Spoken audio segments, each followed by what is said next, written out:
storm. We have Daytona Beach, Orlando, Sarasota, and Tampa. Those are just a few of the 9 that you're looking at. But if you come back out here live, I just want to show you what the airport looks like.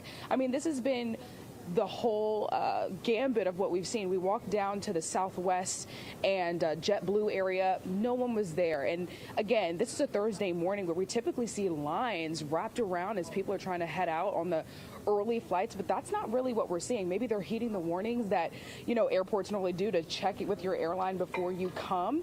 And I just spoke right before we came on the air with you to a family who had a daughter who's flying out to Phoenix from Fort Lauderdale, and her flight had been canceled. So now she's scrambling to try to figure out how to make it because they have a family celebration in Phoenix tomorrow. So there are people that are impacted, but I'm thinking that a lot of people maybe are checking before they come here because we haven't really talked to many people who say that their flights have been canceled. But we'll continue to monitor the situation and we'll bring you the latest as we get it. I'll send it back to you. And Chelsea, we know you fly a lot, you know, going home and stuff like that. And you know the delays, they stick around for days even after a storm like this. So it may be a little while before things really get back to normal. All right, Chelsea, thank you. So I want you to take a look at this. This video is going to show you a home that is just burning to the ground. Hurricane Milton's powerful winds only making things worse, and just one of many new images that's pouring into the CBS Miami newsroom this morning.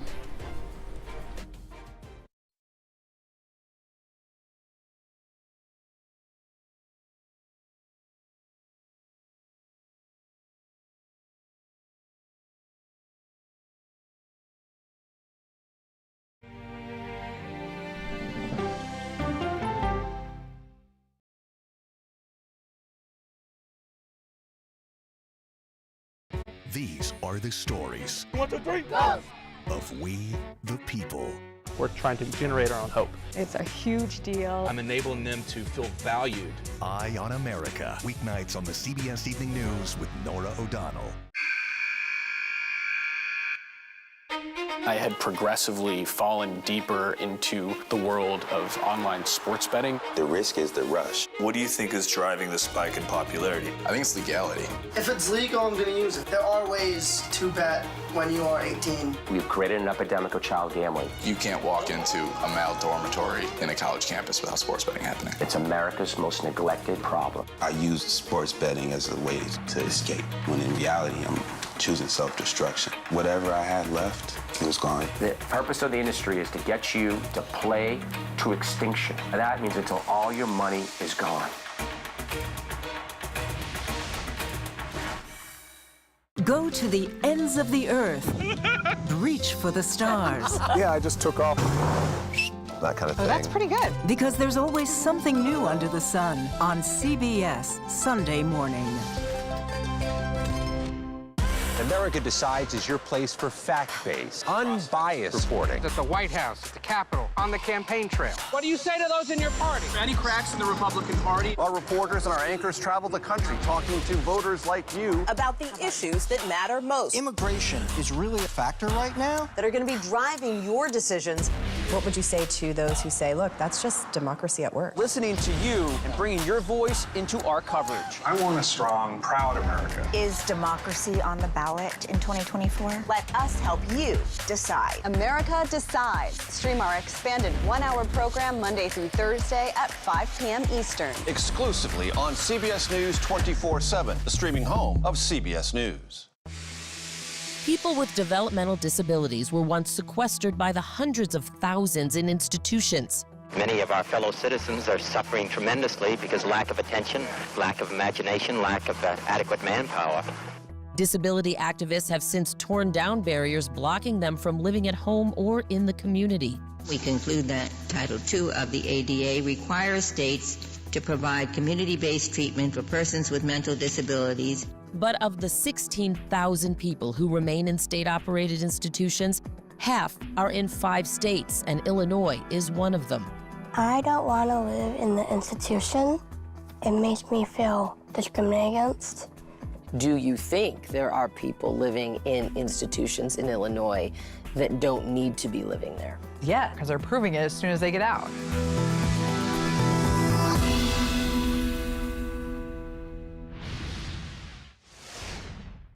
to see the destruction and the power of this storm. There was also damage outside and down the street, as you could see. We'll be right back.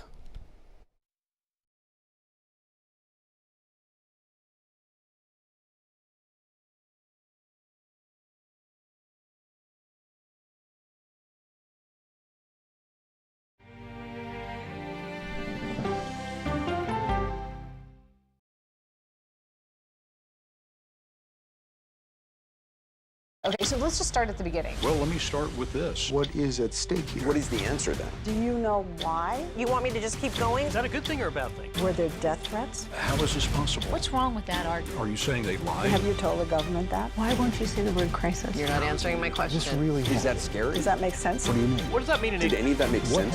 What's your response? What happened? Why? It's time for the CBS News Original 60 Minutes, Sunday on CBS and streaming on Paramount Plus. There is no more room in our city. New York City is receiving record numbers of migrants. Today, we're going to have more than 500 adults and children come through that door. Tensions rise as shelters reach max capacity. We don't have to take care of them. CBS Reports goes inside a crisis cities and families are facing as they fight to survive. The United States still has that glimmer of hope for people to come here. Fighting for a future. Now streaming on the free CBS News app. This case. It's like a screenplay, something straight out of Hollywood. But it's not fiction. It's 48 hours. Human remains found this week. 4 families shattered. There's no physical evidence. The mystery would haunt investigators for years. There's some questions that have to be asked and need to be answered. Like a John Grisham novel. A gripping true crime original. 48 hours. Now streaming on the free CBS News app. Let's do it! Let's go! Let's do this! I can see clearly now that the rain is gone. Superstar approaching, superstar approaching. Just get your popcorn and get ready. Come on, Julia. Oh, no. I will if you will. You go, gal. Yeah, boy!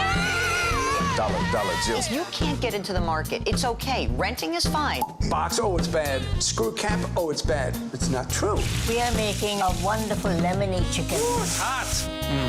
That's good. I wonder what Serena's doing. I wonder how Serena is feeling. That's a really good question. No one's asked me that yet.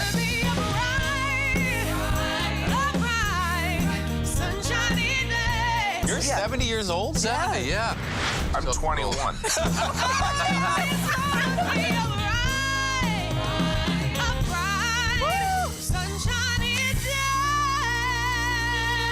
We'll see you 7 o'clock sharp.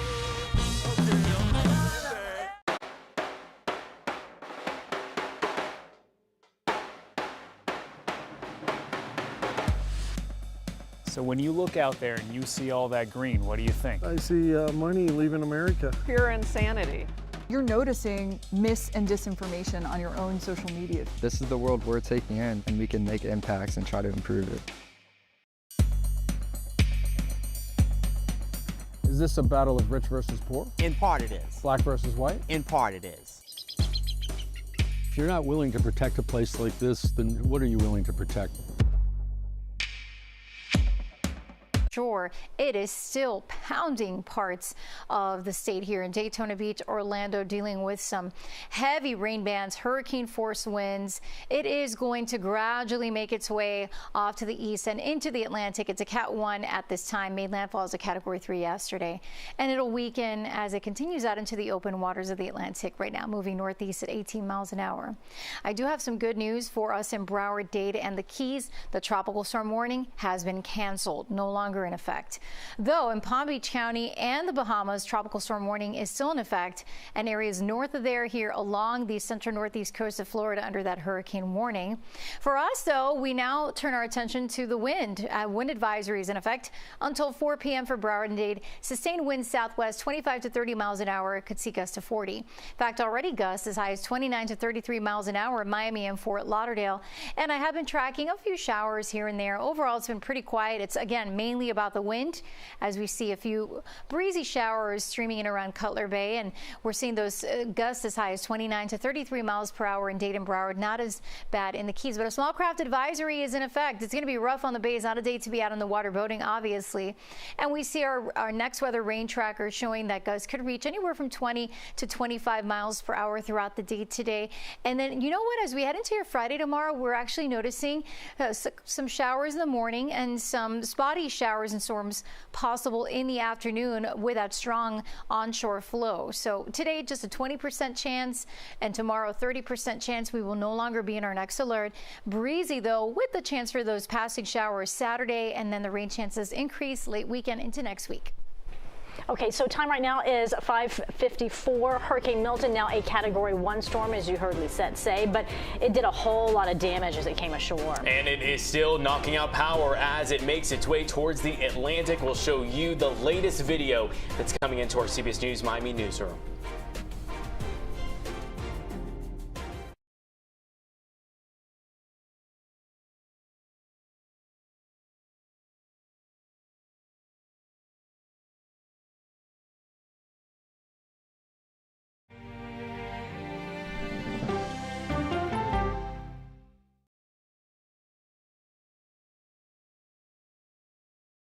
Okay, so let's just start at the beginning. Well, let me start with this. What is at stake here? What is the answer then? Do you know why? You want me to just keep going? Is that a good thing or a bad thing? Were there death threats? How is this possible? What's wrong with that argument? Are you saying they lied? Have you told the government that? Why won't you say the word crisis? You're not answering my question. Is this really Is that scary? Does that make sense? What do you mean? What does that mean? Did any of that make sense? What's your response? What happened? Why? It's time for the CBS News Original 60 Minutes, Sunday on CBS and streaming on Paramount Plus. There is no more room in our city. New York City is receiving record numbers of migrants. Today, we're going to have more than 500 adults and children come through that door. Tensions rise as shelters reach max capacity. We don't have to take care of them. CBS Reports goes inside a crisis cities and families are facing as they fight to survive. The United States still has that glimmer of hope for people to come here. Fighting for a future. Now streaming on the free CBS News app. This case. It's like a screenplay, something straight out of Hollywood. But it's not fiction. It's 48 hours. Human remains found this week. 4 families shattered. There's no physical evidence. The mystery would haunt investigators for years. There's some questions that have to be asked and need to be answered. Like a John Grisham novel. A gripping true crime original. 48 hours. Now streaming on the free CBS News app. How fast do you think you were going? 195 miles an hour. This is incredible. How close did you actually come to being killed? That close. Is this brain surgery without a knife? It is. What risk do these children pose to Russia? I'm not sure the world is prepared for this change. Definitely not. Who's the best coach in college football today? Let me see a mirror. It's time for the CBS News Original 60 Minutes, Sundays on CBS and streaming on Paramount Plus. This is CBS.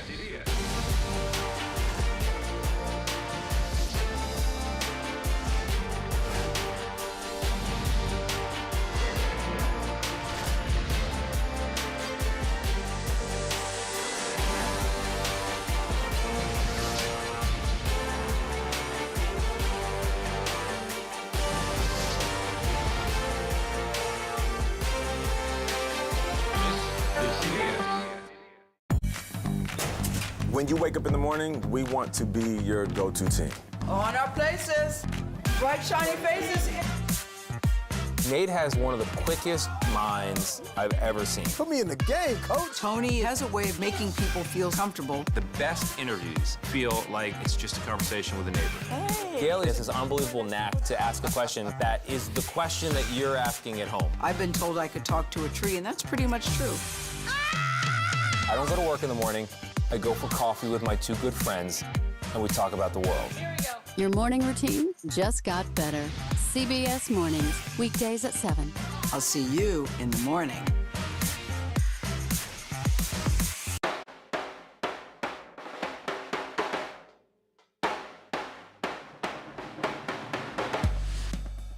So when you look out there and you see all that green, what do you think? I see money leaving America. Pure insanity.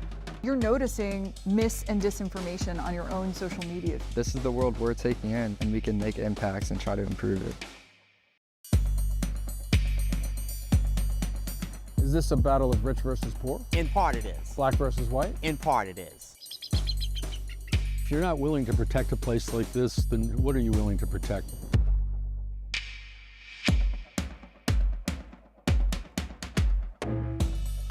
Go for me, go for 3, 1, 2, 3, go! Wow. I want a strong America. I want a proud America.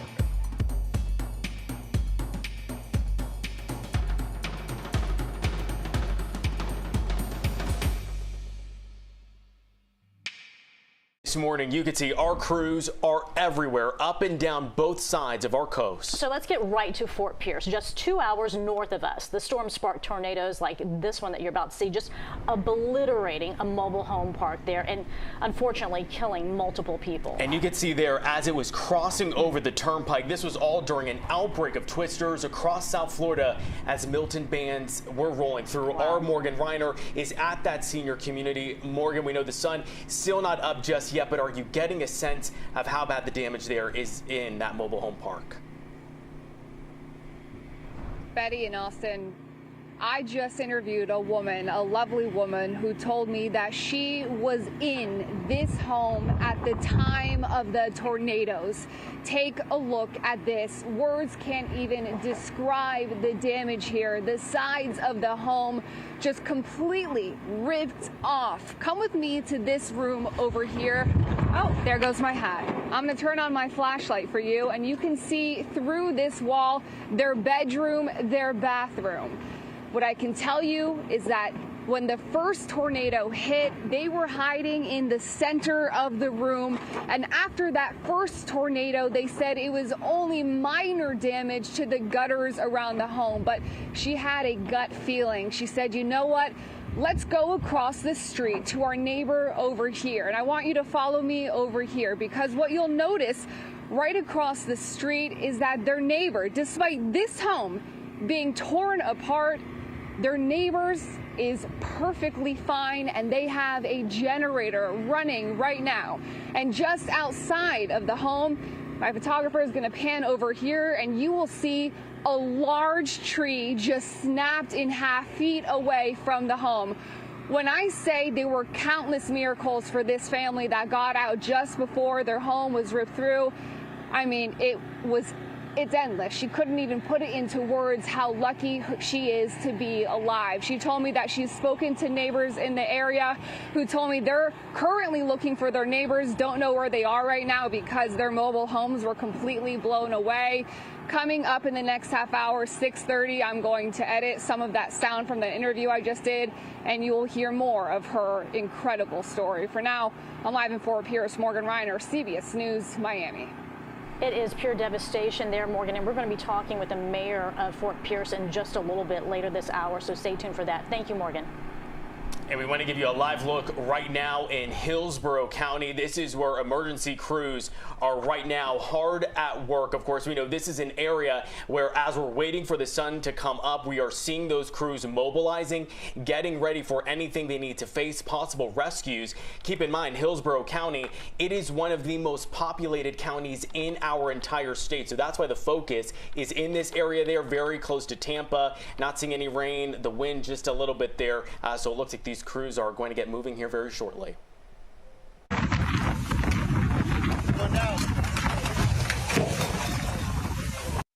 There she goes. Take a look at that video right there out of St. Petersburg. A palm tree just toppling over. Powerful winds are just one of Milton's devastating effects. And our Terry Hornstein, she is out there live right now and was actually trying to get to St. Petersburg this morning. But those big causeways across the bay, they're still closed right now. So Terry is in Tampa where flooding is widespread. Yeah, she joins us live now. And so Terry, literally walk us through the floodwaters there, because that current, we've been talking to you for about 2 hours now, and it hasn't let up.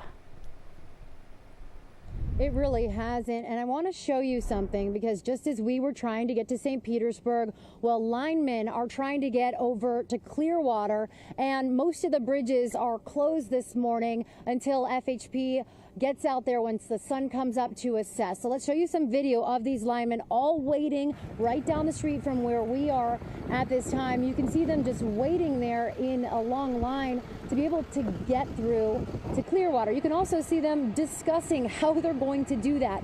They're talking about which path to take, because as we were coming in today, this morning, you couldn't get through many of these streets. There were down trees, a lot of this flood water, and you know that old saying, turn around, don't drown. Well, we heeded that advice, as are they. They're waiting to find a pathway where it is not flooded. And so earlier we spoke to a man who he drove back from Gainesville overnight because he was worried about his house, and he really was discussing with us how dangerous, how scary it was driving through the floods, the debris. Listen to what he had to say. Heavy rain. I've never seen it rain like that before. Debris all over the highway. I drove slow. It took me hours. Yeah, he was really upset there. And this is what we were trying to get to this morning. You're looking at Tropicana Field. This is where the Tampa Bay Rays play, and also what was supposed to be. I'm Errol Barnett at the CBS Broadcast Center in New York. We want to get you live now to Tampa Bay, Florida, where FEMA officials are providing an update from Hurricane Milton as they assess damage from what was a Category 3 storm. With 18 inches of water, that water gets mixed in with the wastewater. And so our wastewater plant usually runs around 180 million gallons. It's about 220 right now. That's the max that it can filter and clean appropriately.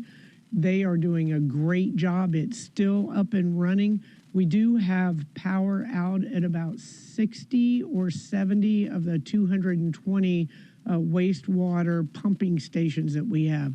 We have crews through the night that have been going to those locations and with a generator pumping those down, forcing that wastewater out of there. So we should see minimal leakage from wastewater. Our water systems are all good to go. I have not talked to the director of the port yet, Paul Anderson, but I'll get that information as soon as possible, and we'll be able to further brief you on exactly how the city is getting back up on our feet as the sun comes up. Once again, please don't go outside. Definitely don't drive around. Don't go through standing water, and make sure if you see any trees or wires down, call and report those, and we will get them fixed as quickly as we can. We survived through Milton. We can't lose anybody in the aftermath, so please be careful out there. Next, I'm going to bring up Chief Barbara Tripp. Thank you, Mayor. And once again, as Mayor stated, good morning. Just want to thank all the first responders who have started responding to calls. As the Mayor stated, because of the wind, we had to cease service for a couple of hours. It was very dangerous for first responders to get out there. But during that time, we did make a rescue of where a tree fell onto a home and did head injuries to individuals that were transported to the hospital. As the Mayor stated, we had over 100 calls that came in. We are responding to those calls, and within that time frame, we had a couple of fires that took place within the city of Tampa. Our crews are out there assessing those fires and making sure that there's no other damage to any other structures nearby. Throughout the night, some of the calls that was coming in, like she said, was down power lines, minor medical calls, and a lot of fire alarms. Each one of those calls will be evaluated, and our crews will respond to those calls.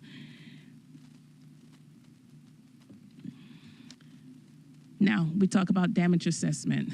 It's that time to let the experts get out and do damage assessment to the areas before you go out. We don't want no one to create any more injuries, to be able to pull the first responders into the area to respond. Some of the conditions we won't be able to get to. We still have flooding in certain areas, and once again, we will not be able to get the responders to those areas. Power is out throughout the city of Tampa and many residents. We know a lot of residents have generators. We want you to follow the manufacturer's instructions when you start the generators. It must be in a well-ventilated area. Please do not put it in your garage or inside your home, and do not let the generator get wet. Only plug in the important appliances that you need to plug in for safety, and do not use candles, especially unattended candles. Candles does cause hazards, fires, and once again, we don't want anyone to cause any additional disasters that's going to cause the first responder to respond, and if they cannot get to your location. We want you to be vigilant when it's time to turn your power back on, when TECO give the word that your power, because we do have certain surges that take place and can cause other fire hazards. We want everyone to be safe, and as the mayor stated, let us get out, do the assessment before you go out and create more damage or injuries or situations where we won't be able to help you. Now I introduce Chief Burkle. Thank you, Chief Tripp.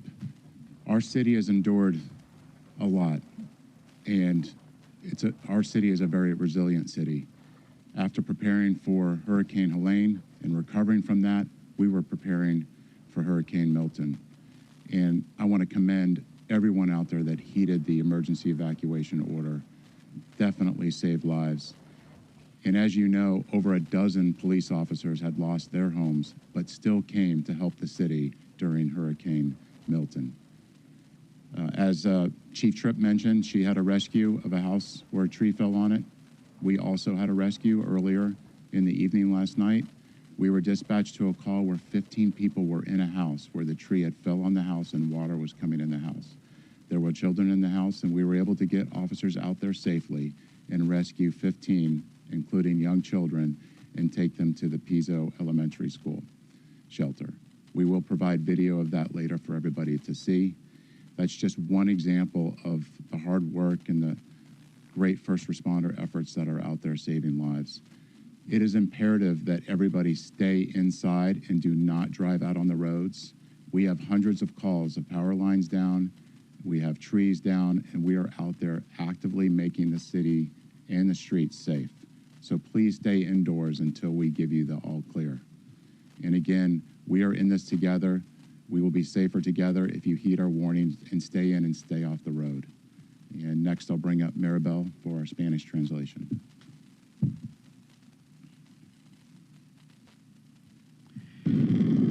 Muy buenos días.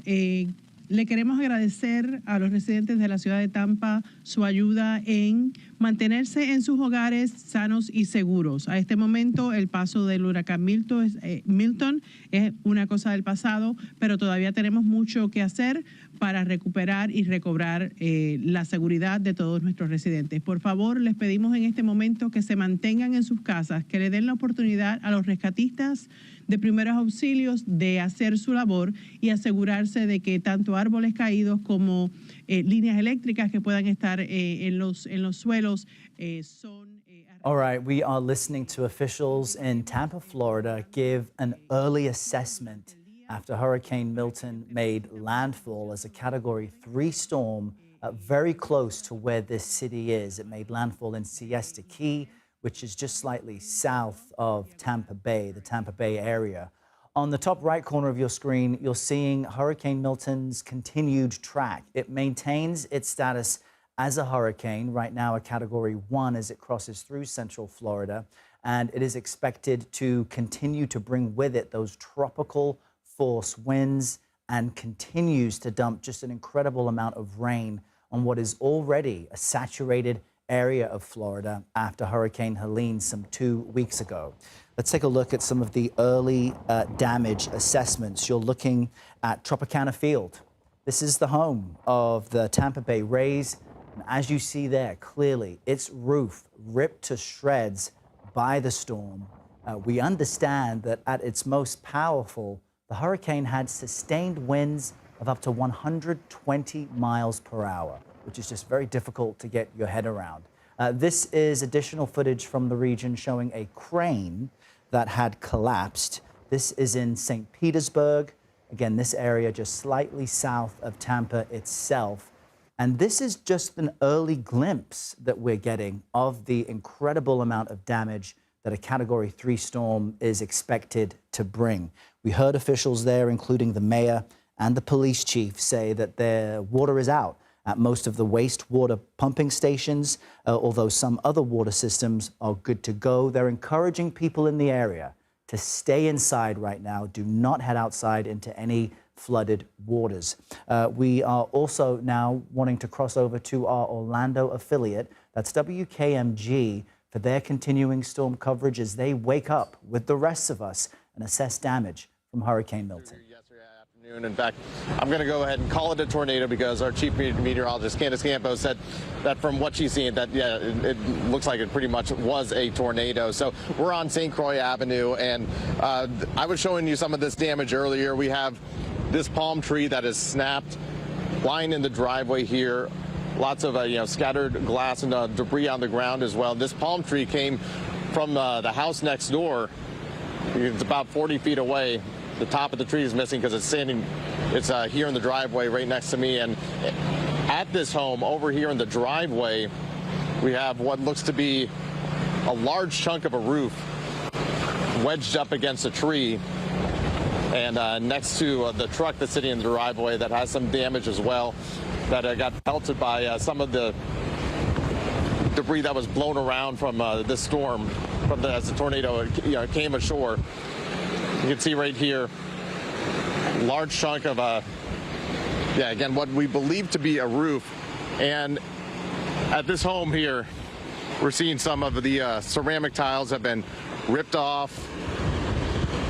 Another portion of what we believe to be a roof.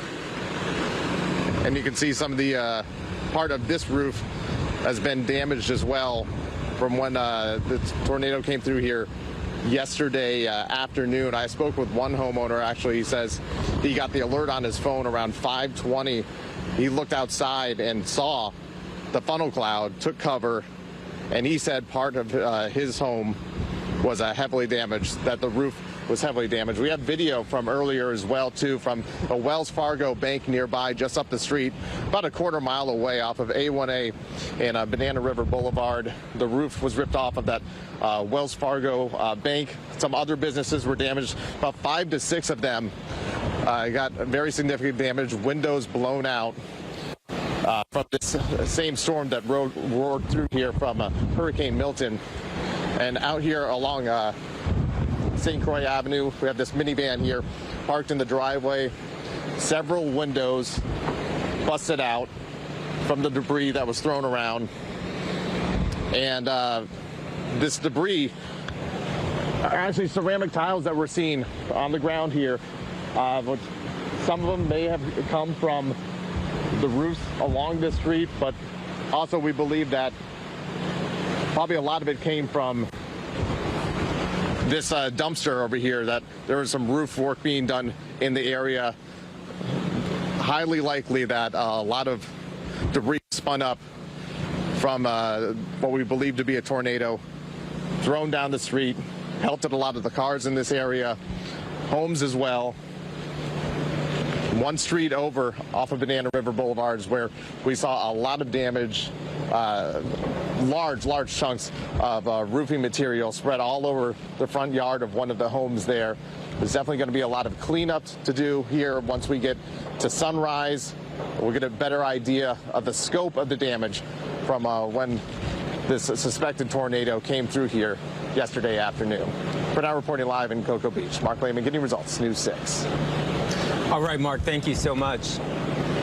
And seeing that debris, there's been a big issue before this storm with debris from Hurricane Helene that the governor has been talking about a lot. And there's been this race against the clock to get that cleared up. But this is debris from an actual dumpster from, someone making repairs or renovating their home, which it just goes to show how you have to get that stuff cleared up before a storm comes through. And then bundle it properly, too. Yeah. So a situation like this doesn't happen. Right. Yes, and you all have been watching all all the stats come in now, still watching these risks and warnings we're still under in many places, different types of things to watch out for. Yeah. I saw that map showing all the tornado icons and what Mark just explained. There was so many. There were so many yesterday between about 1 and 5 o'clock. I think at last check it was 27, I believe, tornado warnings here between Polk, Osceola, and Brevard County, and a little bit of Orange County. I think it got as far north as southern Orange County. But I mean, thankfully, I don't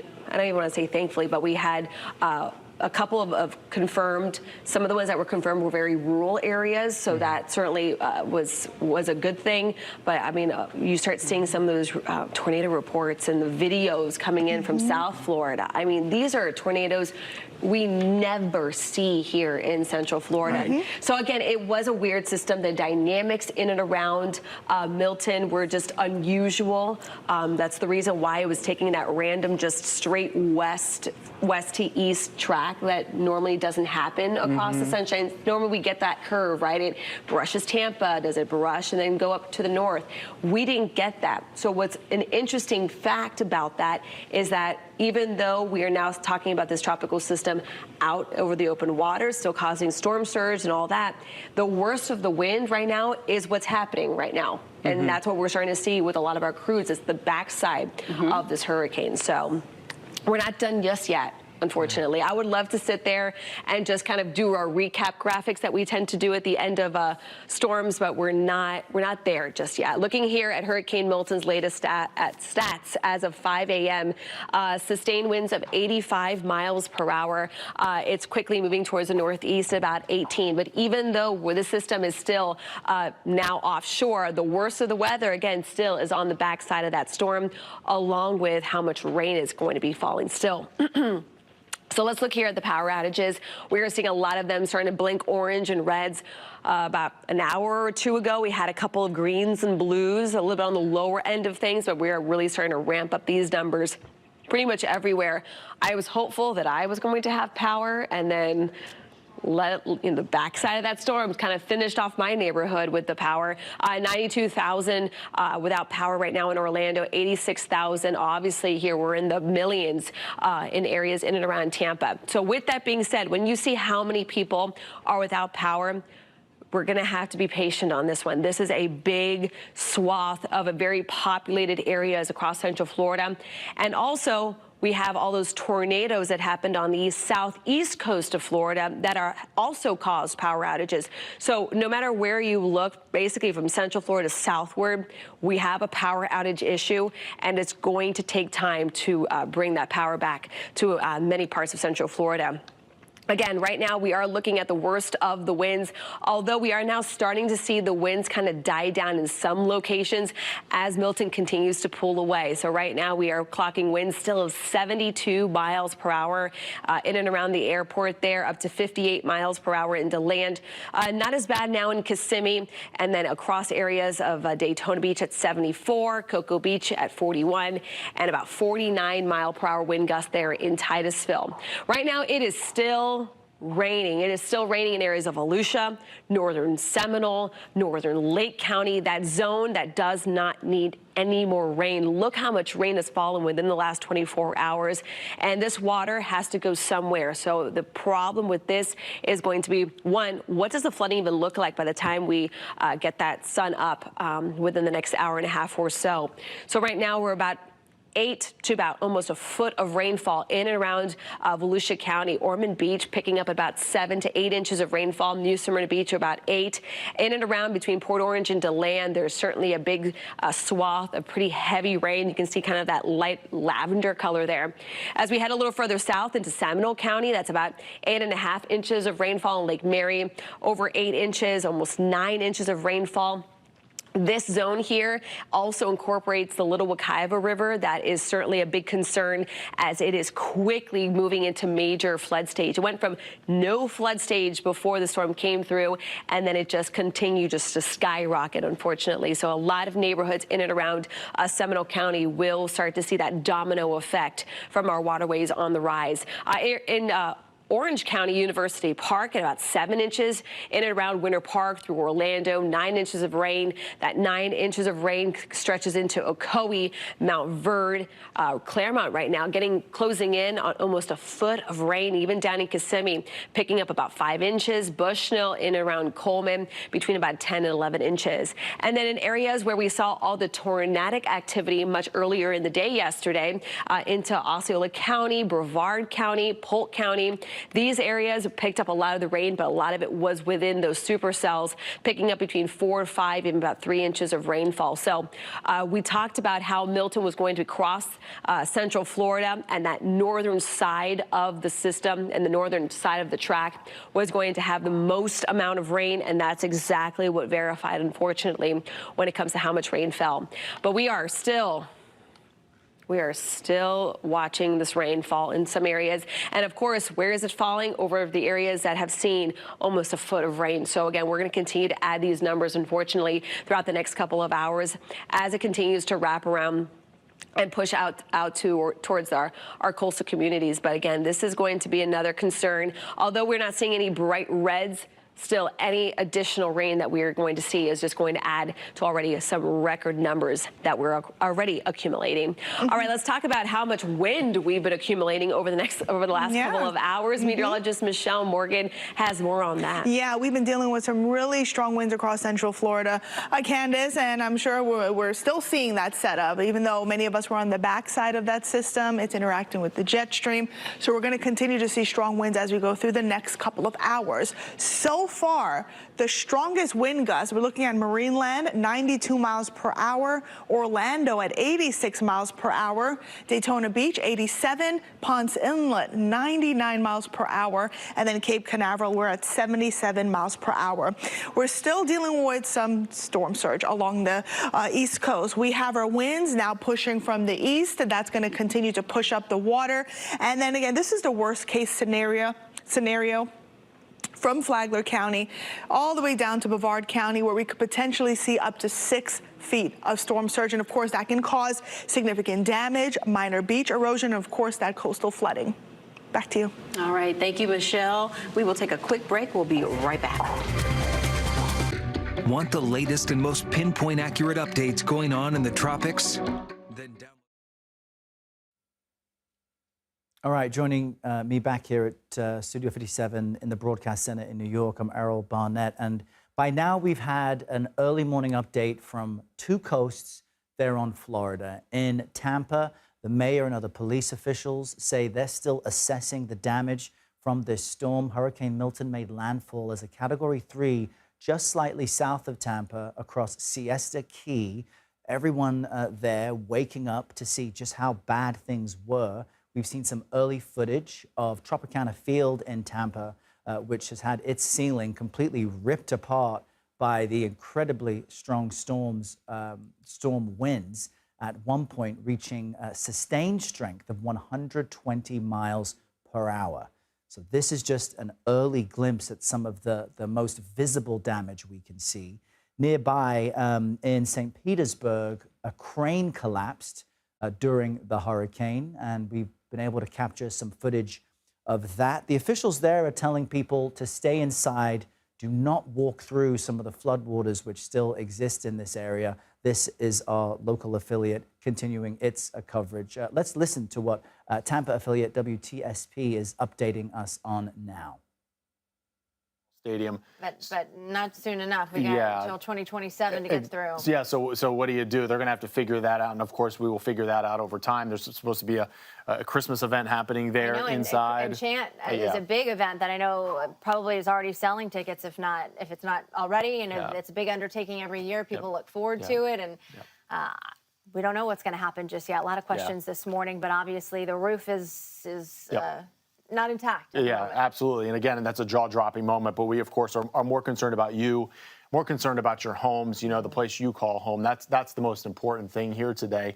So we understand when we see that video that your home hopefully did not sustain that type of damage. Now, this is just into our newsroom this morning. You just heard the mayor, you just heard the fire chief, in Tampa, Barbara Tripp, talking about this, and Chief Burkaw all saying that they had to have fire rescues last night because of trees falling on homes. This one, a home of 15 people. Yep. And they were all rescued, taken to a shelter, thankfully, and they're all okay. Tampa police releasing new video of them. This was on Eastwood Street. They say a tree crashed onto their home. Officers who were taking shelter less than 2 miles away at the time, they jumped in to help, thankfully, got out there as soon as they could. They say young kids were there at the time, water getting into the home. They were able to get into the house, get them out safely. And to a nearby shelter, too. But unbelievable situation there. Yeah, and you think some of those folks obviously evacuated to that home to go to what they thought would be a safer location. But again, a tree falls on the house. That's nothing you can predict. They thought they were in a safe location. Unfortunately, everybody in there is okay. They were able to get to a shelter. And but again, the home sustaining some major damage there. 15 people inside, trying to stay safe, and they're very lucky this morning that they're okay. Yeah, so is another person who we were told had a head injury. We don't know the extent of that, but that person was taken for treatment. This was a different house, not the video that you're watching right now, but just in that news conference from the city of Tampa, we were told another home where a tree fell, a person had a head injury there, and they were taken to the hospital. Yeah, and this, as we send it over to meteorologist Amanda Pappas. Amanda, this was something that we worried about. The ground was so saturated, and we got such a large amount of rain from just this storm alone, that when you have winds like this, trees are just bound to topple. Yeah. Exactly. And we also had winds, really gusting up to over 100 miles per hour at times. In addition to that, rainfall inundated all of the soil in that area. So no surprise here. And we knew that this was going to happen. We're going to continue to see power outages because of those downed trees. And that's why it's so important for you to stay home today. I know you want to go outside and survey and look around and see what's going on. We want to see what's happening in our community as well. But we have to stay indoors for right now. I'm meteorologist Amanda Pappas, and I'm just so happy that you guys are here. And realistically this morning, we just want to thank you for trusting us to stay with us and help you before, during, and after the storm, of course. We have Hurricane Milton, the latest advisory, 5 a.m., showing the system still maintaining those wind speeds at 85 miles per hour. Taking you back in time for a moment, the system made landfall as a Cat 3. This was the point where we were asking, what is the system going to do? Where is it going to go? And we didn't have that exact location of landfall. Why? Because of these little wobbles right here. As we play this in motion, you're going to see that last little wobble to the south right there. That is what made this landfall in Siesta Key, Florida, last night at 8:30. And now the system is actually over towards the Space Coast, and it cut across our state. Obviously, it weakened as it was cut off from its energy source. But what's impressive about the system is that it was so large, so strong to cause mass destruction, change our coastline forever. At the first light, we're going to see that, unfortunately. And we're your neighbors, we're your friends, we're in your community. And we all know that today is going to be a really hard day, seeing that the strength of this system, it was able to maintain that hurricane status, even cut off from its energy source and all the way on the East Coast now. Now it's going to continue to move out there over towards the Atlantic. What I need from you today is that now up until 2 o'clock, we're still going to feel some of those impacts with rain and lighter showers. So that is going to add to our rainfall totals. We're not done quite yet. That's why we had that excessive flooding warning. It's so rare. And we also know that the major impacts for today, the morning flooding will end, obviously, but the dangerous debris is still all across the area. And those rivers, now those are what we have to watch, because typically 2 to 3 days after a major rainfall event is when we start to see them really rise and surge. And we have those rivers, they're going to reach that major flood stage. So that's going to be our next main issue. So I need you today to stay put until you're given all clear to head out. And tomorrow there will be slower improvements. Things will get better, but this is going to take a lot of time. Taking a look at our own home that we had to evacuate from. This is our 10 Tampa Bay studio off Gandy, which at one point was predicted or forecast to see up near 9 to 12 feet of storm surge. So we did what we had to do and we left, and we're at our bunker station, our backup station right now. And talking about the Gandy, talking about St. Pete, that area, and the trop, that Teflon roof being ripped right off of the Tropicana field for the Rays. Well, why? Because this system peaked our wind gusts to 101 miles per hour yesterday. We saw some winds over that as well as the system barreled through our state. Even as it made its way to the East Coast, we still saw wind gusts of 87 over towards St. Pete today. So recapping for you, if you're just tuning in, this morning we had that official landfall of Hurricane Milton, a major hurricane category 3, winds at 120 miles per hour at 8:30 last night. Take a look at some of the radar imagery. This was the worst of it in terms of the rainfall. This is why our ground is so saturated, and we're seeing these power lines go down as well. We saw round after round of rain, these bands of rain and wind, especially on the northern side. This is what's going to lead to that major flood risk, that major flood stage for our rivers, is because we saw all of the freshwater flooding was to the north. Meanwhile, more of the surge threat was to the south of the eye. Now, storm reports showing us within those bands of rain and wind as well, we did have multiple tornadoes, and that is not something typical either. This system was historic any way that you look at it. The major contribution is that freshwater flooding. Here are some of those preliminary totals. Now, we're going to get those official reports for you heading into the next 48 hours from the National Weather Service. But right now, we saw close to 20 inches of rainfall on certain portions of St. Pete, another 15 inches there over towards Hillsborough County. This is serious rainfall. Even into Orlando, other areas, they saw more than 10 inches in some areas because of all that rainfall. That is what has led to the ground being saturated. This is what's going to cause our rivers to flood, especially as we reach high tide later today. Radar right now showing us, though, it's a clearing. We're so thankful for this. A couple of the little outskirts of the outermost bands still bringing lighter showers to Polk County, but otherwise the system's moving out of here. Talking about the flood stage, right now the Anclote River is showing us that we are at that moderate flood stage. We're going to be at a major flood stage, though, heading into tomorrow, mainly after midnight. That is when we're going to see that our river surges. Along with that, we do have other rivers as well. This is the Lithia River at Pinecrest in Lithia, the Alphia River. We know that those are going to be areas that are going to be prone to flooding. So the Alphia River, along with the Anclote River, the Cypress River as well, and the Hillsborough River. Those are all going to be areas that we have to watch. Those rivers are going to crest to new highs that we've never seen before because of the abundant amount of rainfall. So otherwise, in our future, besides just the risk for flooding with our rivers, we also see that Hurricane Milton is still going to be a hurricane, even as it pushes out into the Atlantic. Now, as it continues to travel more eastward into the Atlantic, of course, heading into early Friday, that's when we see the system finally weaken, push out into the Atlantic, and not going to affect any other state. Thank goodness, unlike Helene. So that is one positive. The current wind gusts still going to about 20, 25 miles per hour here over towards the East Coast, a little higher than that, but everything is coming down in terms of wind. All of our conditions are improving. We might even be able to see this, some sunshine finally. And also much cooler temperatures. That humidity is going to drop. Our wind gusts drop as well all throughout the day today. And Futurecast shows us that the system will push away and we are left with much more sunshine, especially heading into tomorrow, Saturday, and the days following. We're really happy about this news as we know that we have to recover from this. We're with you every step of the way. I'm going to volunteer as soon as it's safe to get out there. And we are going to be here with you all throughout the storm, even after and all throughout hurricane season as well. All right, thanks, Amanda. I know the dry, cooler weather, definitely a welcome sight. Yes. With a lot of cleanup to do. We've got crews up and down our Bay Area counties to give you some perspective of what this storm did to our area. We're all getting it together this morning, still waiting for the sun to come up. Been a little under an hour at this point. Yep. Miranda Parnell has been covering Pinellas County for us. Miranda, I'm glad you're okay. Last we saw you, you were by that downed crane, which everybody's talking about. Everybody's seeing that on social media this morning, that and the trop, of course.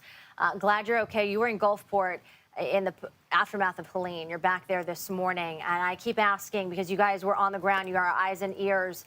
What's it like today compared to what you saw after Helene? You know, we were getting those emergency alerts on our phone throughout the night as the hurricane was moving through, but we're still getting those this morning. And the reason for that now is because emergency officials are asking people to stay off the roadways. They don't want you going around exploring the damage because there's so much of it and a lot of the roads are impassable. We're on 18th, right in front of, if I'm right, the border to Gulfport, because right behind this large tree that has fallen down, you could see the welcome to Gulfport sign. So I think we're right on the Gulfport-St. Pete border here. But this is just an example of what our emergency officials are talking about. And if you can look closely over here, it is touching one of these power lines by a light pole. It's right in the middle. Now, thankfully, this tree did not fall on any of the neighboring houses out here because we are in a residential strip right now. Thankfully, it looks like it came maybe from an empty lot and fell into the roadway. But again, that's why they're asking folks to stay indoors. Now, the difference, I would say, from our out and about between Helene and now, with Helene, we saw a lot of flooding in our areas that we were covering in Pinellas County 2 weeks ago. Today, we're seeing a lot of this. Lots of trees down, power lines. We saw a stoplight that had dropped down to car level here in Gulfport. And we know that people were posting about a house that caught on fire throughout the night. So we've been working to try and see that in daylight. We drove by and you could smell that house fire scent heavily in the air. So we're going to keep an eye out for that, but we're just kind of taking it slow and steady.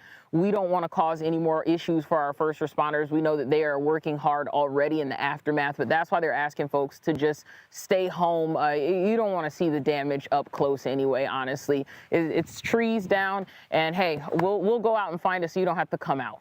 Yeah, absolutely. You know, and Miranda, I guess the biggest question is, as you were moving from downtown St. Pete to Gulfport, kind of give us a status report kind of what you were seeing along the way. Was it down trees? Was it down power lines? Obviously, personally, I'm a little bit worried about you getting over there. Yeah. So I just kind of want to know how safe was it there for you? There was a lot of debris, especially once we got into Gulfport. I know that prior to the storm, we were all wondering how that Hurricane Helene debris would hold up. And as we were coming down one of the streets near the recreation center, you could see that it had been blown about even into the recreation center parking lot. So a lot of the debris from Helene being blown around, we saw some signs like those large interstate signs as we were heading over here from St. Pete as well. And just a lot of smaller tree debris in the roadway, but it gets kind of stuck up underneath your truck. Our photojournalist Jackson has had to pull over several times and kind of unwedge that so we can keep getting around safely. And so that's another reason why they're just asking you to stay indoors. They're trying to get everything handled and sorted out, and they don't need any extra problems. Yeah, I imagine Shore Acres is facing quite the cleanup as well with those piles of debris which inundated the area. Miranda, thank you so much. We do want you to stay safe this morning. Again, Pinellas County closed right now. The major bridges still closed. Those have to be assessed. Airports still closed. There's a lot of assessment to do before we can get back on our feet, but it's going to be quite the cleanup once we do. Right now, a big undertaking for cities and counties across our area. When we talk about the debris, you know, immediately I thought that was going to be the biggest part of this story. I was fearful. I know we had dump trucks come through the area and continue to remove it 24/7 ahead of Milton, but seeing how much was left, a tremendous amount, especially out on our coast, I was really fearful that those were just going to become projectiles, because it was everything from appliances to furniture to people's memories just tossed into their yards, because that was the only place for it to go. It had to gut their homes. So that was the case where Miranda's seeing some of that debris pushed around, unfortunately. We're going to probably see more of that, you know, later today. And then, and one of the things that she mentioned, or you just mentioned, sorry, was when you talked about Shore Acres. Yeah. You know, St. Pete in some areas got 16 to 20 inches of rain. Yeah. We know Shore Acres, that's an area that was devastated by Helene, that Venetian Isles, Shore Acres area. And I'm worried to see that again today for some of those folks. I had to wonder with all the rain, though, too. Obviously, you know, the debris is still a factor here, and maybe our meteorologist can help us out with this at some point. But we talked to Angelina Salcido, who is in Ybor. She was by Davis Islands earlier this morning, and Angie was saying that, you know, trees down in the area, but she was not seeing that debris scattered across the area. And Jenny Dean has been covering Hillsborough County as well. She's in Tampa right now. Jenny, I know you were farther away. You weren't really seeing those piles. You were covering the area kind of outside the courthouse, where we saw a lot of power outages earlier this morning. But it was interesting to me to hear Miranda say that she's seeing the debris strewn across the area there in Gulfport, and Angelina was not seeing that in Davis Island. So pros and cons, I guess. Some people got it worse. And we sure know that the winds were not kind to St. Pete. Yeah, good morning, Jameson and Caitlin. Everything looks pretty good here. I'm at the convention center now. It's dark. I don't know if they had powered down or turned the power off at the convention center, but it is very dark right here now. But Tampa General, just across the bay here, is on generator power. You can hear it. You can see they have lights. The rest of Davis Islands is dark. Bayshore looks pretty good, though. Bayshore appears to have power in some of the areas, but it can be very sporadic in that area. As I'm standing in downtown, I can see Water Street has power, some of the JW Marriott, the other Marriott here, Waterside, they both have power. So it's very sporadic. There's a section of downtown that really doesn't, but a lot of downtown looks pretty good. We're dealing with some down signs, some palm fronds, some tree branches that are in the roadways. And then, of course, the Crest building had a lot of the brick facade fall off of the second floor. So that's probably the worst we've seen of it. The water, by the way, very low. And I know you can't see because it's dark, but it's even lower than it was when we were standing out here yesterday, which is odd because, you know, I guess, and as we've been talking about, we really missed most of the storm surge. So it appears, you know, that the Riverwalk here did not flood like it did with Helene. So I think downtown Tampa overall, other than some wind damage, some stuff that, of course, we'll find out in the light of day, what kinds of damage some of these buildings may or may not have sustained. That's really what we're looking at, was just a lot of debris kind of down and out, but not debris from people's homes that have been flooded.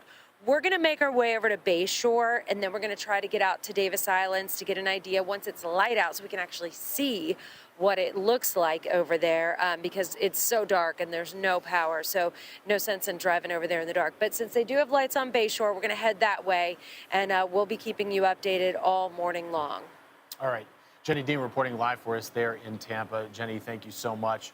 You know, speaking of lights on or lights off, so many of us have the lights off. We have Marshall Hastings right now joining us on the phone with Florida Power and Light. Marshall, thank you so much for joining us. Jameson Euler and Caitlin Lockerby here with 10 Tampa Bay. I guess first I have to ask you, Florida Power and Light, how are you guys doing at this point with getting power restored in which counties? Yeah, thanks a lot for having me. Look, we're just getting a chance to get out into our communities and get out and see what we're up against at this point in time. Obviously, some significant outages here on the west coast of the state. But our crews, we've been out overnight once the storm started to clear a little bit, and now we're coming out in full force as the sun comes up, get a better idea of the conditions that we're looking at. All right, we're going to pull away from our Tampa affiliate as they continue to assess damage. One thing to keep in mind in the wake of Hurricane Milton, you have these early reports of deaths. There's reports of floodings and fires overnight, and we haven't even reached daylight yet. The sun should be coming up in central Florida at approximately 7:30 this morning, and we will be in contact with our correspondents on the ground, our weather experts, and of course, city and emergency officials as they wake up to their communities completely damaged. We will be back in a short amount of time. We are standing by for a press conference by Governor Ron DeSantis as well. Stay with CBS News 24/7 for the latest.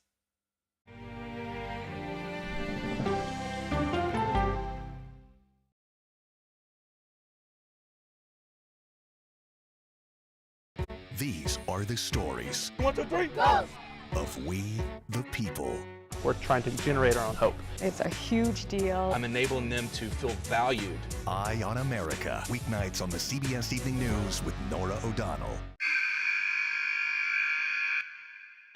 I had progressively fallen deeper into the world of online sports betting. The risk is the rush. What do you think is driving the spike in popularity? I think it's legality. If it's legal, I'm going to use it. There are ways to bet when you are 18. We've created an epidemic of child gambling. You can't walk into a male dormitory in a college campus without sports betting happening. It's America's most neglected problem. I used sports betting as a way to escape, when in reality, I'm choosing self-destruction. Whatever I had left, it was gone. The purpose of the industry is to get you to play to extinction. And that means until all your money is gone. Go to the ends of the earth.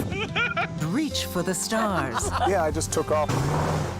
That kind of thing. Oh, that's pretty good. Because there's always something new under the sun on CBS Sunday morning. America Decides is your place for fact-based, unbiased reporting. At the White House, at the Capitol, on the campaign trail. What do you say to those in your party? Any cracks in the Republican Party? Our reporters and our anchors travel the country talking to voters like you about the issues that matter most. Immigration is really a factor right now that are going to be driving your decisions. What would you say to those who say, look, that's just democracy at work? Listening to you and bringing your voice into our coverage. I want a strong, proud America. Is democracy on the ballot in 2024? Let us help you decide. America Decides. Stream our expanded one-hour program Monday through Thursday at 5 p.m. Eastern. Exclusively on CBS News 24/7, the streaming home of CBS News. People with developmental disabilities were once sequestered by the hundreds of thousands in institutions. Many of our fellow citizens are suffering tremendously because lack of attention, lack of imagination, lack of adequate manpower. Disability activists have since torn down barriers blocking them from living at home or in the community. We conclude that Title II of the ADA requires states to provide community-based treatment for persons with mental disabilities. But of the 16,000 people who remain in state-operated institutions, half are in 5 states, and Illinois is one of them. I don't want to live in the institution. It makes me feel discriminated against. Do you think there are people living in institutions in Illinois that don't need to be living there? Yeah, because they're proving it as soon as they get out.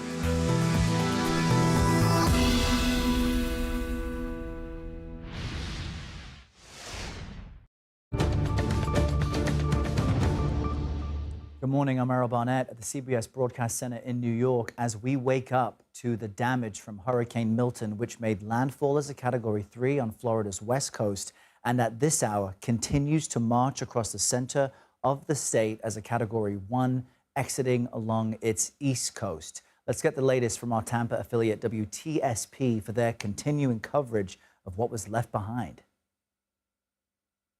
A better idea in that specific area what we're up against, and from there we'll be able to provide those estimates for times of restoration. So we know customers want it. We want to be able to get it to them. We just need to make sure that it's 100% accurate. Yeah, Marshall, and so many of your customers, too, have underground power lines. But when you have a storm of this size, even having your power lines underground, it can't even save you from losing your power. Yeah, there's no silver bullet for making an energy grid storm-proof. It's never going to be hurricane-proof. We have underground lines, and we have seen the benefits for our customers with those pieces of opportunities for us. We've also seen that above-ground power lines with hardened concrete poles also are beneficial. But that, again, doesn't mean that we won't have outages. So we still don't really know 100% of what the impact of this storm is. Once the sun comes up here in about an hour and our crews can get a better visual of everything, we'll kind of know what we're up against. But yeah, underground lines help us.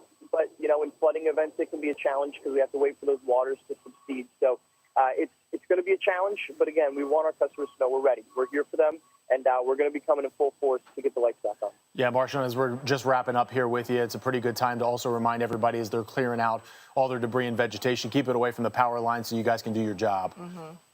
Yep, absolutely. And, of course, stay off the roads, right? Again, now's not the time to be out exploring, but it also helps our crews get to where they got to get to. So you might be inclined to see what Milton brought in your community, but our crews need to get on those roadways, too. So if they can, please stay away from down power lines, stay away from flooded areas, and stay off the road so our crews can get to where they need to be.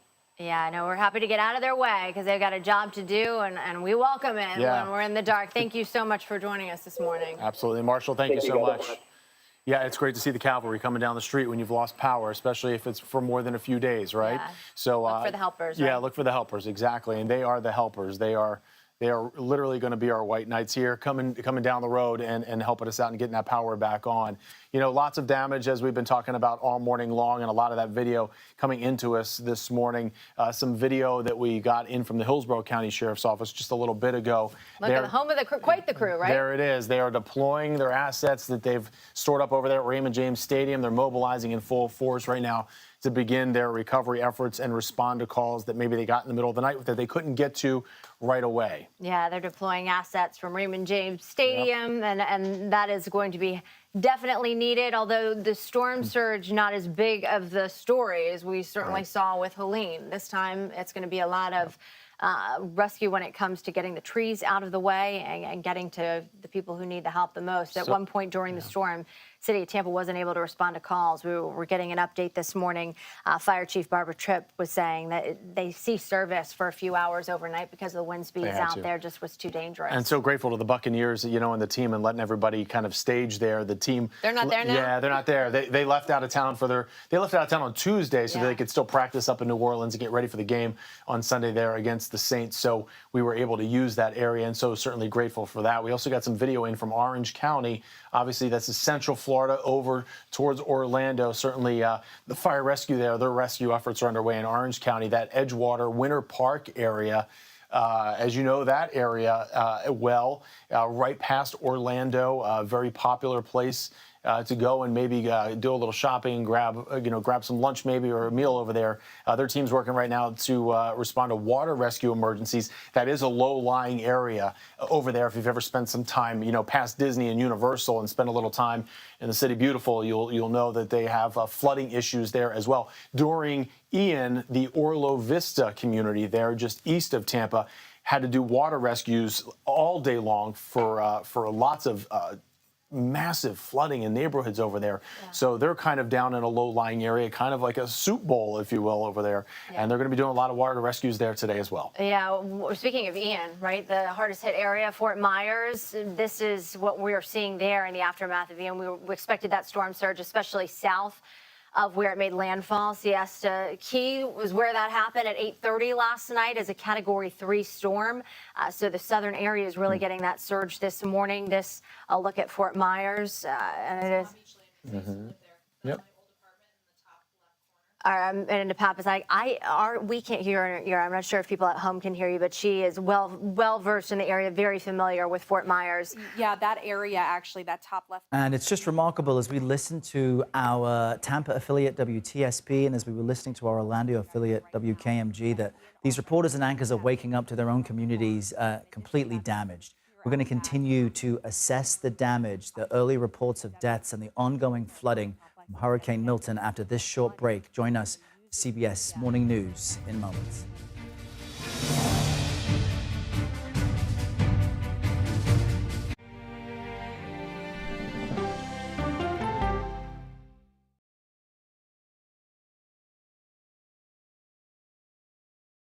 These are the stories 1, 2, 3, go!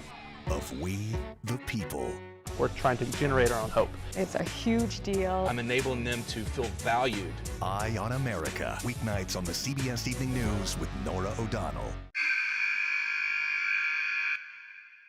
I had progressively fallen deeper into the world of online sports betting. The risk is the rush. What do you think is driving the spike in popularity? I think it's legality. If it's legal, I'm going to use it. There are ways to bet when you are 18. We've created an epidemic of child gambling. You can't walk into a male dormitory in a college campus without sports betting happening. It's America's most neglected problem. I used sports betting as a way to escape, when in reality, I'm choosing self-destruction. Whatever I had left, it was gone. The purpose of the industry is to get you to play to extinction. And that means until all your money is gone.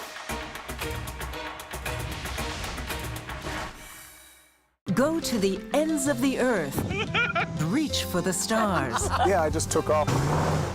That kind of thing. Oh, that's pretty good. Because there's always something new under the sun on CBS Sunday morning. America Decides is your place for fact-based, unbiased reporting. At the White House, at the Capitol, on the campaign trail. What do you say to those in your party? Any cracks in the Republican Party? Our reporters and our anchors travel the country talking to voters like you about the issues that matter most. Immigration is really a factor right now that are going to be driving your decisions. What would you say to those who say, look, that's just democracy at work? Listening to you and bringing your voice into our coverage. I want a strong, proud America. Is democracy on the ballot in 2024? Let us help you decide. America Decides. Stream our expanded one-hour program Monday through Thursday at 5 p.m. Eastern. exclusively on CBS News 24/7, the streaming home of CBS News.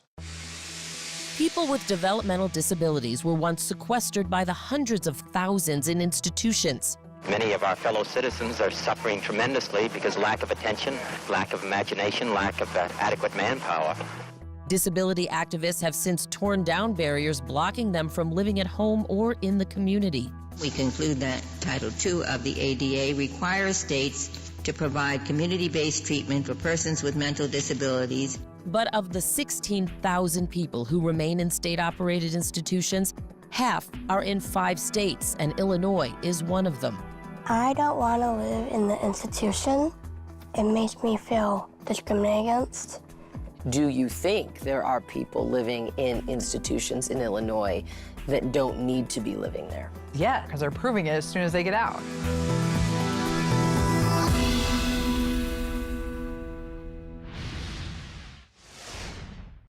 It was almost like being face to face with the devil. 48 hours reports. 911, what is your emergency?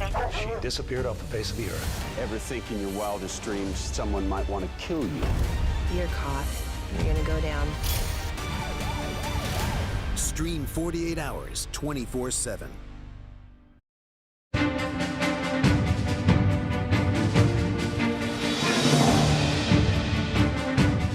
Warm good morning to you all. It's 7 a.m. Thursday, October 10th. I'm Errol Barnett, and we continue to follow the breaking news out of Florida. Hurricane Milton roared ashore on Florida's Gulf Coast overnight. The storm has since weakened to a Category 1 as it makes its way across the state, but it has already caused severe destruction and at this hour, an unknown number of deaths. Storm surge pummeled the coast in Venice, Florida, where streets turned into raging rivers. Water levels rose several feet high and moved with a swift current. A house fire also erupted there, burning out of control for some time. Milton's outer bands created, get this, at least 20 tornadoes across central and southern Florida. Those twisters tore homes to shreds from Fort Myers to Fort Pierce and may have caused a number of deaths. And Milton's winds were so violent they ripped apart the roof of its Tropicana Stadium in St. Petersburg, and dozens of first responders were actually sheltering there. You can see parts of the roof completely torn off, exposing stadium lights and the inner workings of the baseball field that is home, typically, to the Tampa Bay Rays. Milton made landfall around 8:30 p.m. Wednesday as a dangerous Category 3 near Siesta Key, which is just south of Sarasota. Nearly 3 million homes and businesses are without power this morning. And now as Milton moves east, inland areas are dealing with high winds and they're bracing for more flooding. Some areas have already launched recovery efforts, but storm surge is still a threat. Hurricane and tropical storm warnings remain in place for much of the state. We begin with CBS News correspondent Christian Benavides in Tampa, who has been up all night and throughout all of this. And I know it's early, Christian, but what is the situation from as far as you can see it? Errol, good morning. Well, it appears that in the Tampa Bay area, this has primarily been a wind event. I mean, you saw what happened at Tropicana Field. There are also reports of a crane that collapsed in St. Petersburg, about 30 minutes from where we're located. The bridges into St. Petersburg remain closed this morning as they're trying to assess the damage. I mean, it's sort of a wait and see. Once the sun is up, getting a look at what sort of damage the storm caused. Here where we're located, we're on Davis Island in Tampa. To give you a sense of where that is, if you'll recall that viral video of the floodwaters going up against the floodgate at Tampa General Hospital, we are right around the corner from that. All of this debris is left over from Hurricane Helene, and there was just so much concern that the debris could potentially clog up the storm drains. But as you can see, the drains here in this part of Tampa are working. That is good news for this community that was just absolutely destroyed by Helene, in the sense that so many people lost all of their personal belongings, which are out on the street. Now, the major concern is Milton made landfall about an hour south of us, and we know that south of the eye is where you see some of the devastating storm surge. Down there, you've got communities like Fort Myers Beach, you've got communities like Sanibel Island, which 2 years ago were absolutely decimated by Hurricane Ian. So many of those communities are still rebuilding. I've been going there since Hurricane Ian. I know that they're working hard to rebuild. So hearing that Milton may have had an effect down there is just truly heartbreaking. At this point, as I mentioned, it's a wait and see. Once daylight is here, we'll see what sort of damage Milton left behind. the next 30 minutes. Daylight will be there in about 30 minutes. Christian, thank you very much. Continue to stay safe. Let's turn to CBS News national weather correspondent Rob Marciano. He's in Sarasota, Florida, much closer, Rob, to where this storm made landfall. Tell us about what you experienced and what you're seeing. Well, we're finally experiencing some calm. I mean, the winds really just calmed down about 2 or 3 hours ago, Errol. We were in the thick of it, obviously, last night when this thing came on shore. Not too far from here, about a half a mile just to my west is landfall Siesta Key. That road and causeway has been blocked off. We talked to the police down there. They say that they've heard that there's some cars that have been floating in some of the storm surge there. But, you know, until sun comes up, we can't get any sort of confirmation of that. But we can show you this. I mean, this is a massive pine tree that came toppling down in those winds, measured over 100 miles an hour here in Sarasota. So, I mean, luckily for this area, there's not a whole lot of these tall pines here, very shallow-rooted trees that don't do well in the wind, as we saw in Helene up there in Tallahassee. You know, all in all, downtown Sarasota is not that bad. Matter of fact, there's some areas that have some power. This house does not have power. Not sure if the residents are there. Most of this area, they did evacuate wisely because of the severity of the storm. I mean, Cat 3 coming in, and at one point, Errol, a Cat 5, just terrifying stuff. This storm had it all. It had obviously the storm inundation, flooding, the storm surge, especially down south here. I heard you talking about Venice. We're going to go down there and check out, see what that cleanup is like. We had the heavy rainfall and the flash flooding north of Tampa and Orlando. We had the extreme winds here and in Tampa and all that damage in St. Petersburg. And then on the run-up to the storm, we had all those tornadoes that touched down in the south central part of the state. So really a storm system that encompasses it all. Yeah, and we should be completely transparent with our viewers. This is our first look as our correspondents step outside and assess the damage where they are. But it may take some time, Rob, especially when you consider this hurricane kind of dodged slightly south as it made landfall. How long do you think it will really take before we can truly assess the full extent of the damage from this storm? Well, the good news, Errol, is that the storm now, the center of it's off the coast. It's already going across the entire peninsula of Florida. So it's still getting some rainfall, some wind in like Daytona Beach, all along the Space Coast. But the center is offshore and will continue to go offshore, and we're done with it. So the weather should be fine as far as recovery efforts and any sort of rescue that may have to happen this morning. And sun up here in less than an hour. So we'll have a good grasp on it, I think, today and tomorrow as to what kind of headaches we have to endure really in the weeks and maybe months to come. Yeah, and power outages and some communication issues in the meantime. Rob Marciano, thank you very much. Now, Milton passed right over central Florida, dumping heavy rain and, of course, blowing dangerous winds, perhaps picking up debris even from Helene. Sebring, Florida, is right in the middle of all of this. And John Shoup joins us now on the phone. He's the mayor of that city. Mayor, what can you tell us about your early assessment in Sebring right now? It's not good, but it's pretty good. You know, it's been riding through the city, and we've got a lot of tree damage, not major tree damage that I could see so far, but there's limbs laying all over. We got pretty heavy winds. A lot. I think this was a harder hurricane than what we've ever had. So, but we've got some water issues, but that's being taken care of by our city crews.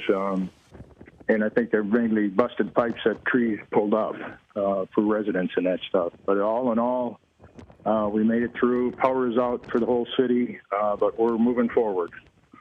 I'm relieved to hear that level of confidence, at least, as you still gather information. There are power outages. Hopefully people, I know Floridians are used to these types of storms, and they've got their battery-powered radios, and perhaps they can hear you now. What is your guidance for people who are waking up and feeling as if, wait a minute, I think I made it through this thing, but I don't know about my neighbors and other people in town? What are you telling people to do this morning? We tell people to make sure you're safe first. Personal safety is it, and just to hunker down, I guess you'd say, and be careful. Don't go out on the roads. Our first responders are out there assessing the damage, so if you don't have to travel, don't travel just to sightsee, just stay home. Do check on your neighbors, especially we're an elderly community, and please check on your neighbors if you're able to do that. If you're running a generator, make sure it's outside. Make sure you turn your main power off to the main power, because if that comes back, it'll blow your ceiling fans off the ceiling. So just be careful what you're doing out there. And considering you do have a fair amount of elderly people in your town, what's your biggest concern right now? Our biggest concern is just being able to get to them. If there's, our 911 system is fully operational. And so if somebody does need help is to call that number. But that's the biggest thing is now that making sure the roads are clear so our first responders can get to wherever they need to get. All right, I hope you get nothing but good news today. I appreciate you waking up and filling us in on damage so far. Mayor John Shoup, thanks for your time. You got it. Thank you. Y'all take care. All right, at this point, it's just about 7:09 a.m. We have much more news for you ahead, including the federal response to Hurricane Milton. It will be critical for recovery in Florida. Coming up next, how the White House is offering aid as the storm continues to rip through the state.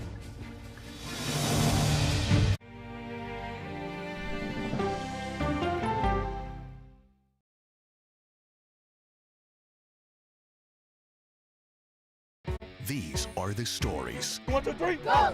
of We the People.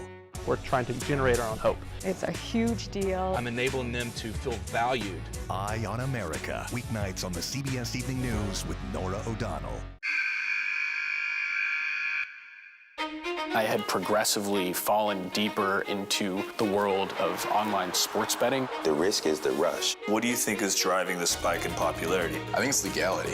If it's legal, I'm going to use it. There are ways to bet when you are 18. We've created an epidemic of child gambling. You can't walk into a male dormitory in a college campus without sports betting happening. It's America's most neglected problem. I use sports betting as a way to escape, when in reality, I'm choosing self-destruction. Whatever I had left, it was gone. The purpose of the industry is to get you to play to extinction. And that means until all your money is gone. Go to the ends of the earth. Reach for the stars. Yeah, I just took off. That kind of thing. Oh, that's pretty good. Because there's always something new under the sun on CBS Sunday morning. America Decides is your place for fact-based, unbiased reporting. At the White House, at the Capitol, on the campaign trail. What do you say to those in your party? Any cracks in the Republican Party? Our reporters and our anchors travel the country talking to voters like you about the issues that matter most. Immigration is really a factor right now that are going to be driving your decisions. What would you say to those who say, look, that's just democracy at work? Listening to you and bringing your voice into our coverage. I want a strong, proud America. Is democracy on the ballot in 2024? Let us help you decide. America Decides. Stream our expanded one-hour program Monday through Thursday at 5 p.m. Eastern. exclusively on CBS News 24/7, the streaming home of CBS News. People with developmental disabilities were once sequestered by the hundreds of thousands in institutions. Many of our fellow citizens are suffering tremendously because lack of attention, lack of imagination, lack of adequate manpower. Disability activists have since torn down barriers blocking them from living at home or in the community. We conclude that Title II of the ADA requires states to provide community-based treatment for persons with mental disabilities. But of the 16,000 people who remain in state-operated institutions, half are in 5 states, and Illinois is one of them. I don't want to live in the institution. It makes me feel discriminated against. Do you think there are people living in institutions in Illinois that don't need to be living there? Yeah, because they're proving it as soon as they get out.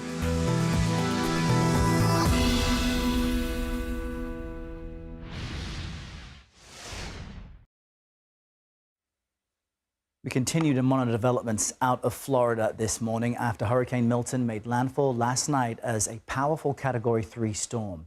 Now, it's since weakened to a Category 1, which is still serious.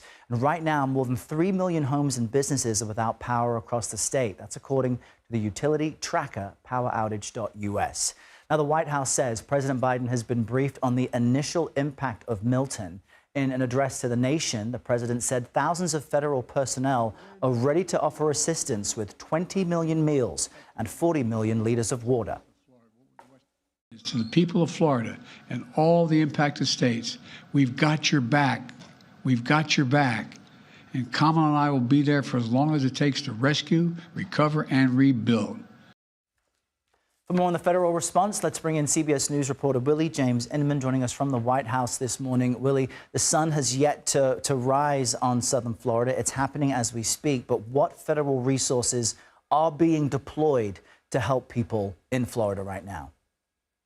Hey there, Errol. Good to be with you this morning. On top of those meals, some 20 million meals that have been deployed, the president added 40 million liters of water have already been set in place for people to be able to get the food and water that they need.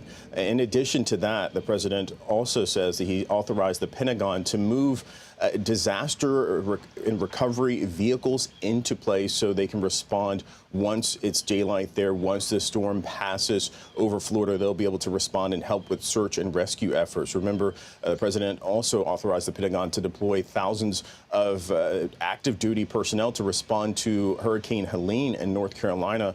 That is something that the president could potentially do in this situation to respond to the disaster there in Florida.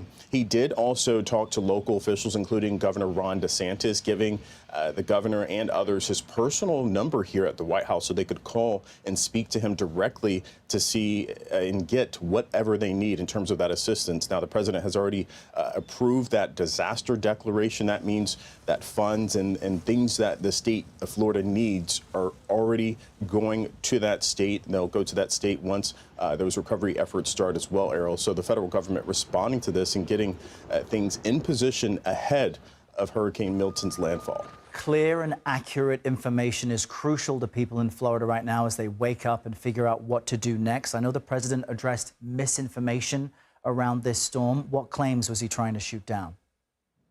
Yeah, he certainly did in his remarks yesterday, not once but twice. He blamed former President Donald Trump for spreading these outright lies, as he called it. He called it irresponsible and reckless. But he also had something to say about a recent claim by a Republican Congresswoman, Marjorie Taylor Greene from Georgia. Listen. Marjorie Taylor Greene, the Congresswoman from Georgia, is now saying the federal government is literally controlling the weather. We're controlling the weather. It's beyond ridiculous. It's so stupid. It's got to stop.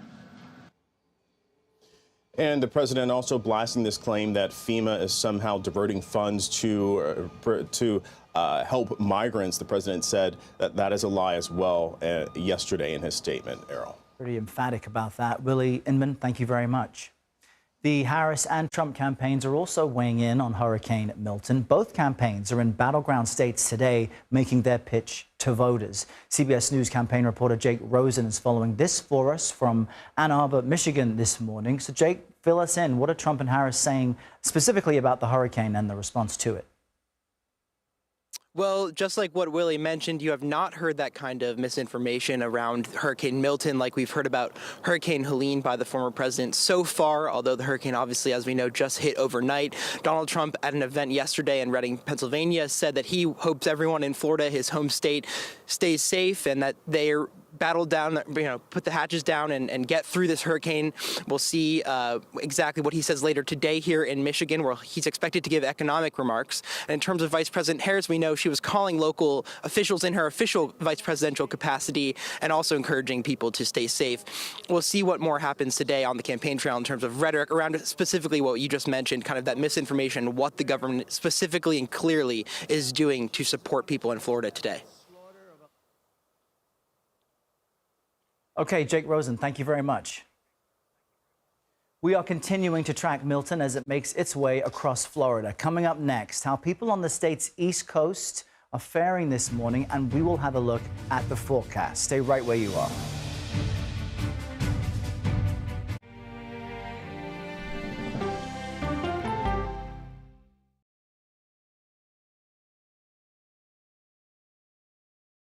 On Face the Nation, we try to have an informed conversation about the essential issues of the day. The way to learn is to listen to the answers and to ask follow-up questions. Why did you miss the moment? I'm not sure why they missed the moment. Listening to how someone explains themselves is so key to understanding their perspective. And that's why the face-to-face ones we have on Face the Nation are so important.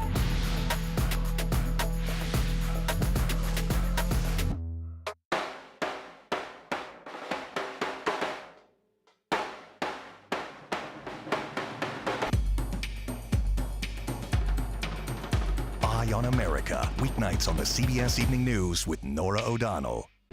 This case. It's like a screenplay, something straight out of Hollywood. But it's not fiction. It's 48 hours. Human remains found this week. 4 families shattered. There's no physical evidence. The mystery would haunt investigators for years. There's some questions that have to be asked and need to be answered. Like a John Grisham novel.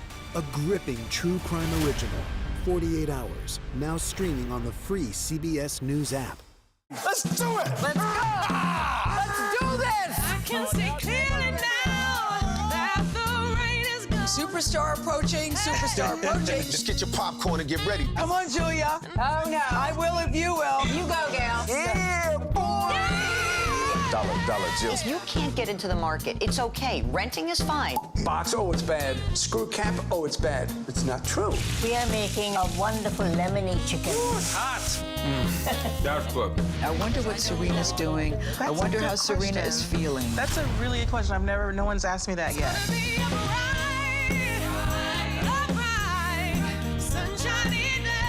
You're 70 years old? 70, yeah. I'm 21.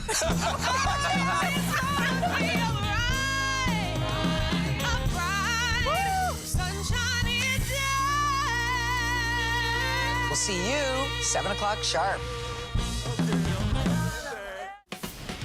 When you need your sports news all the time, We've got breaking news to bring to you. CBS Sports HQ gives you a snapshot of all the sports that matter to you.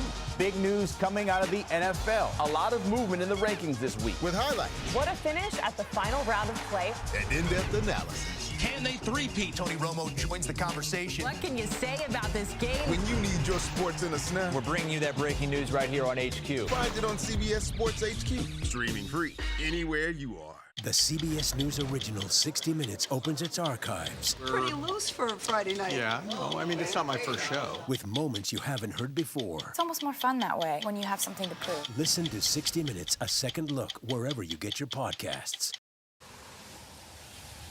We are keeping a close eye on Florida this morning after Hurricane Milton made landfall last night as a Category 3 storm. Now, it has since weakened to a Category 1, but is still carrying a punch. Milton also hammered the east coast of the state overnight, and that's where we find Tom Hansen in Daytona Beach. Tom, good morning.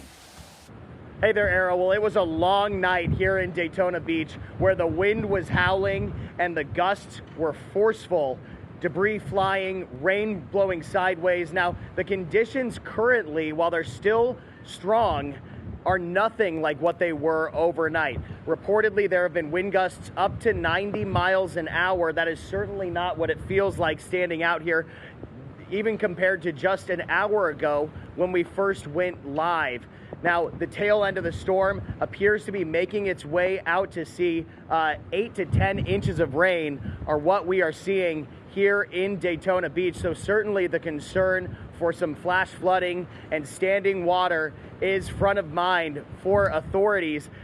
Very clear why they told people to evacuate all throughout the day yesterday. As the sun comes up, we're going to get a better sense of the damage here. Linemen are already gearing up to get out and restore power. Over in the early morning hours, there were over 300,000 people here in Daytona Beach without power. So this storm caused some serious damage here in Daytona Beach. And as it moves its way off to shore, the sun comes up, we're going to get a better sense of the damage here. Errol? All right, Tom, stay safe. Thank you very much. We want to move further south now. CBS News Miami's Terry Hornstein is in Fort Pierce with an early look at some of the damage folks there are waking up to this morning.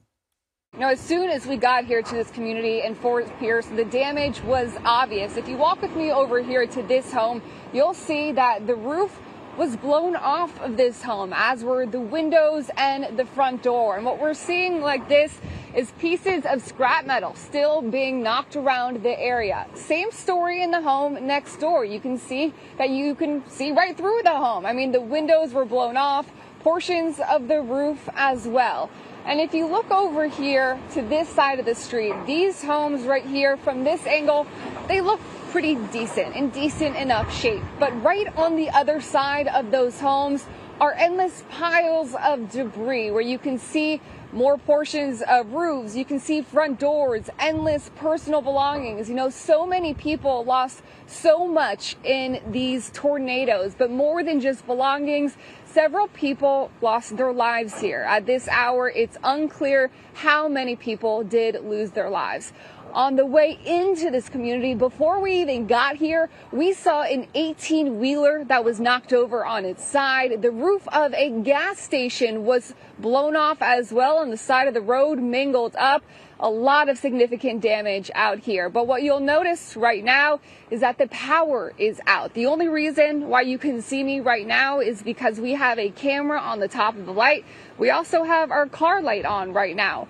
As the sun comes up, we do expect to see more damage. At that point, we will walk around and continue to assess the area. For now, stick with us. We are in Fort Pierce. Morgan Reiner, CBS News, Miami. All right, thank you for that. For more on Milton's path and the forecast, let's bring in meteorologist John Elliott from CBS News, New York. Good morning, John.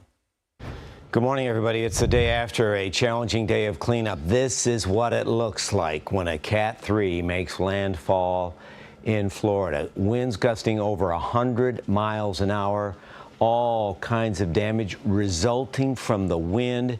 Rainfall totals close to 19 inches, and that rain came in sideways. We are going to see improving conditions today, but the assessment goes on. These are just the storm reports that came in. Speaking of the wind and the rain and the tornadoes, well over 100 warnings and then 40 confirmed.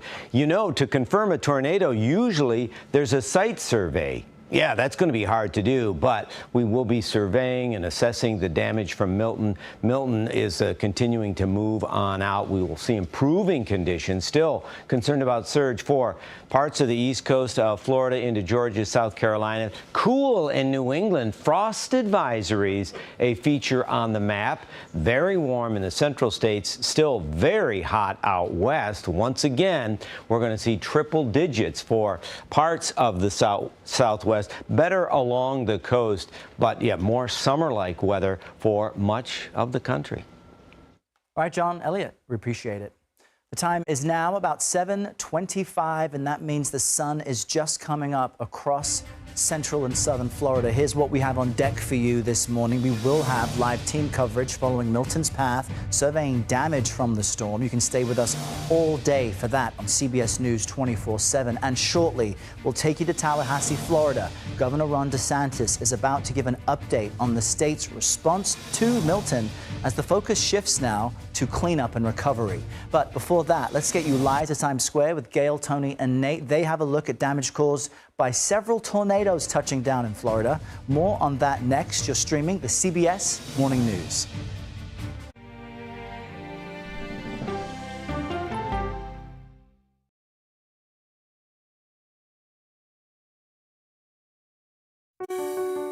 Washington is the seat of power. National security, foreign policy, global economics, every story comes through Washington in some way. We bring some of the most powerful voices in America to the table. We don't just ask the questions, you have to go deeper. We try to understand what's at the heart of the issue we're talking about, to then come forward with solutions. Face the Nation on CBS. The justices ruled that Harvard and the University of North Carolina violated the Constitution. In the aftermath of the Supreme Court decision to end affirmative action in college admissions, uncertainty sets in for some students of color. Affirmative action really gave us an equal opportunity. CBS Reports explores the historic decision and what it means